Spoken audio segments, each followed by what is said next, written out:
Hi everyone, Jesse here with eTrailer. Today we'll be taking a look at, and I'll show you how to install the Stealth Hitch custom fit trailer hitch receiver on our 2022 Volvo V60.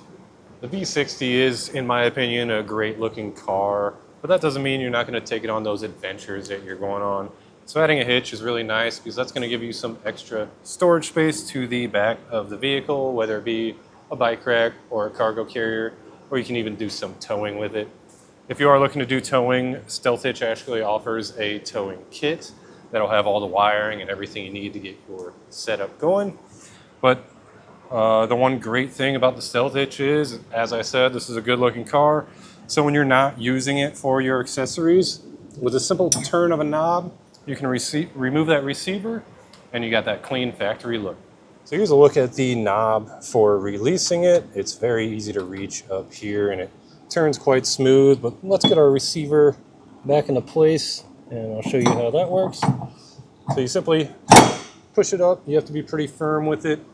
Then over on the driver's side, we have a key with a lock. You'll push that in and turn it. And that's going to keep it nice and secure so nobody can come in and grab your receiver opening. So since this is installed, we can take a look at what it looks like when you're ready to hook up your accessory. You have this standard 2" by 2" receiver opening, then a standard 5/8" pinhole. The pin and clip do not come with the hitch. However, most accessories will come with one included, and we also have a lot of options for you here at eTrailer. This is the cross-country version of the V60, so we're not quite as worried about ground clearance because it does sit up a little higher. But that's another nice thing of being able to remove it. When your accessory is not in there, you don't have to worry about that clearance. We will get a number with it installed on our cross-country. And that's going to be from the ground to the inside of the top of the collar here is 14.5 inches. And then as far as the other measurement that we'll usually do in these videos, it's from the center of our pinhole to the edge of the bumper.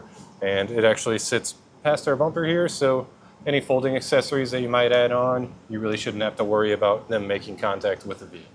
And as for our weight capacities with this hitch, you're not able to tow with this receiver. You would have to have the towing kit for that. So we'll only be talking about our tongue weight, which with this hitch is 350 pounds. And that's the amount of weight that's pushing down on the hitch. A question we get asked a lot is, once the hitch is installed, will my hands-free liftgate assist still work properly? And we did have to relocate it during the installation process. So you will have to kick to the driver's side of the receiver. But as you can see, if you kick it, it will still function as it did before.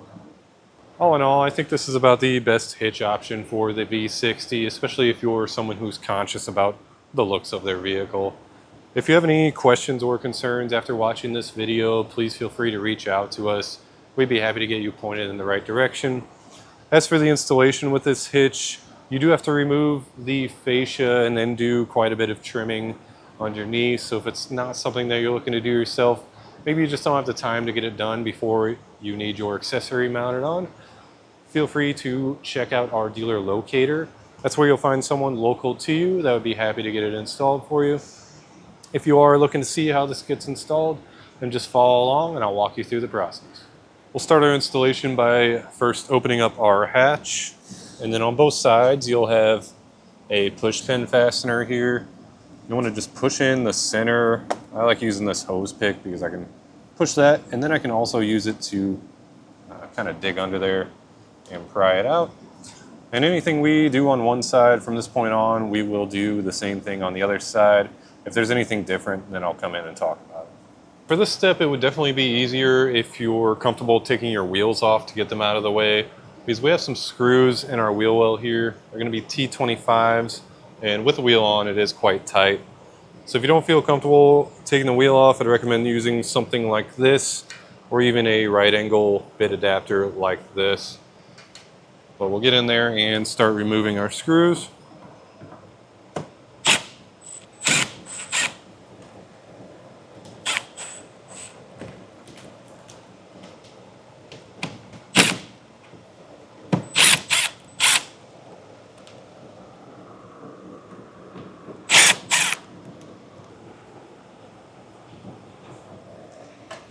And once we get that one out, what we'll do is peel back our wheel well liner. It's tucked up in here. We'll have another T25 torque screw, and we'll remove that.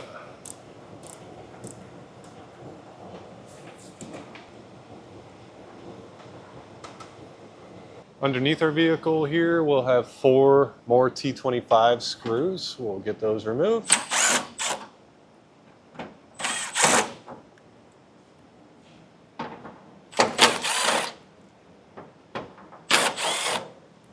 Just about ready to remove our fascia, but this is an XC model, so it has this plastic trim up around your wheel well.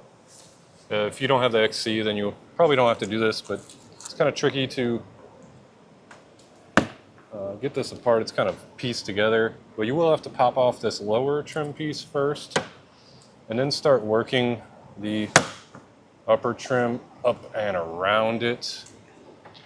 And you want to pop it off enough so we can pull out on the fascia and not obstruct it.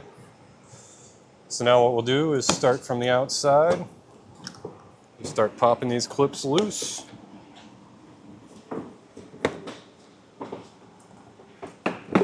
And they're actually coming off pretty easy.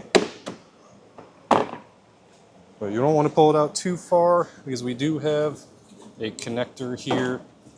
There's going to be a push pin. It's going to be a push pin. Then we can separate the 2 plugs, and then we'll set our fascia aside. Now we have this plastic trim piece here, or fascia support is what they call it in the instructions. We have 4 8mm bolts holding it up. We'll remove those.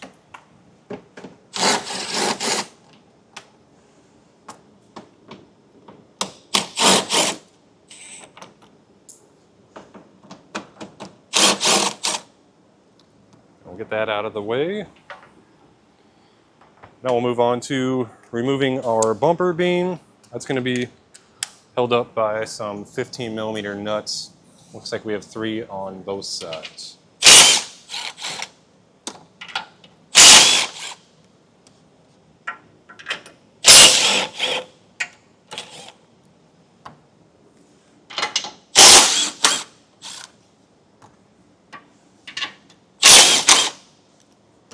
Before you remove the last one on the last side, just make sure you're kind of holding it up so it doesn't fall on you.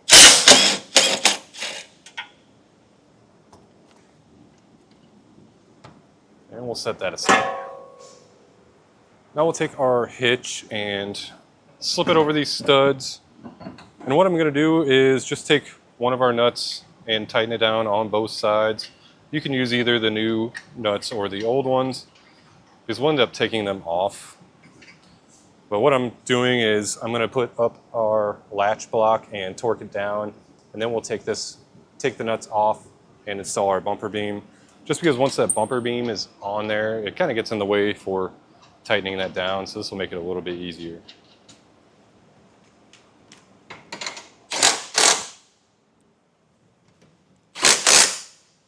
We have our latch block here, and one thing I like to do first is take off that rubber cap off the bottom and take the keys out and set those aside for later.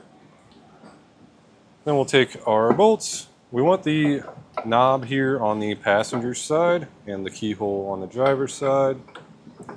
Get your holes lined up. Slide your bolts through.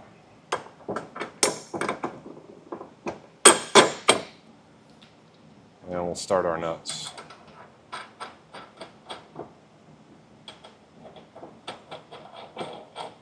Tighten those down with a 15/16 inch socket and another one to hold the bolt.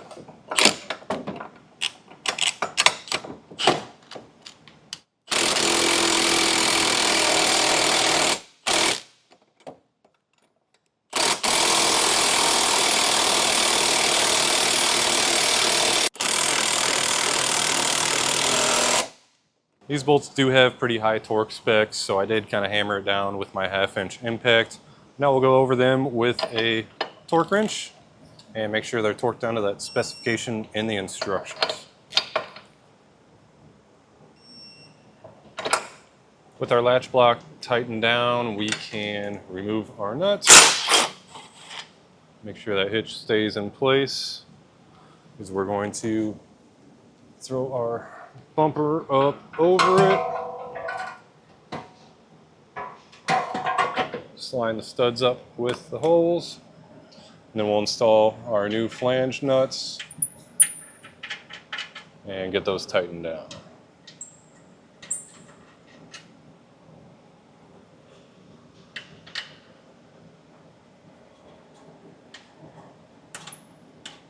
We can tighten those down with the same 15mm socket that we used to remove the factory nuts.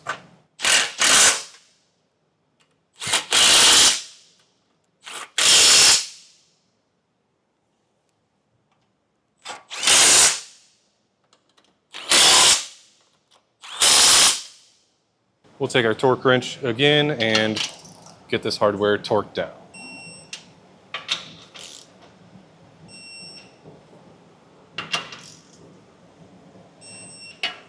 We need to get our fascia ready to be reinstalled, so we will have to do some trimming, and we'll also have to modify our kick sensor bracket here. So I'm just going to slide this out for now. There's a push tab, let's see, right here, that I'm using a hose pick on the underside to push, and then if I push our kick sensor this way, and then there's one more tab right here, which I'm going to do the same thing with my hose pick. And then that'll pop out. Then I'll just pop all these wires out of place, and we'll actually end up cutting up this bracket. So I'd recommend just popping everything out and then kind of remembering the orientation of everything so we can get it reinstalled. Now for the trimming of the bottom of our fascia here, we're essentially following the line here and the line here, and then you measure 1 1/4 inches or just go off the diagram and the instructions and do a straight line up. And to cut this, I'm going to use a multi-tool. You could use a Dremel or just whatever you have. This plastic is pretty thick, so we'll just get to cutting.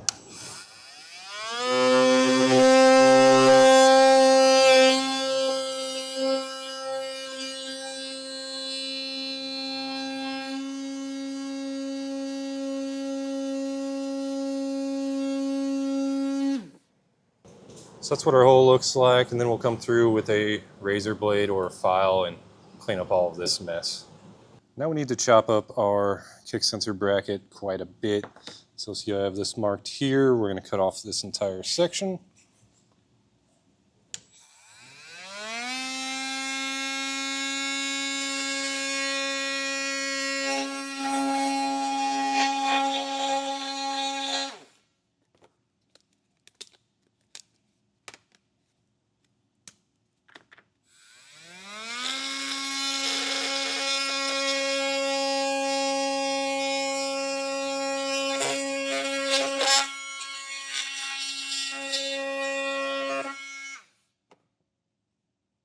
We have 4 holes that we're going to drill out. There's one here, one here, one here, and one there. These don't have to be dead on accurate. They don't even give you any measurements in the instructions. Really, we're just using these to run zip ties through to get our wand to situate. And we're going to use a 5/16 inch drill bit.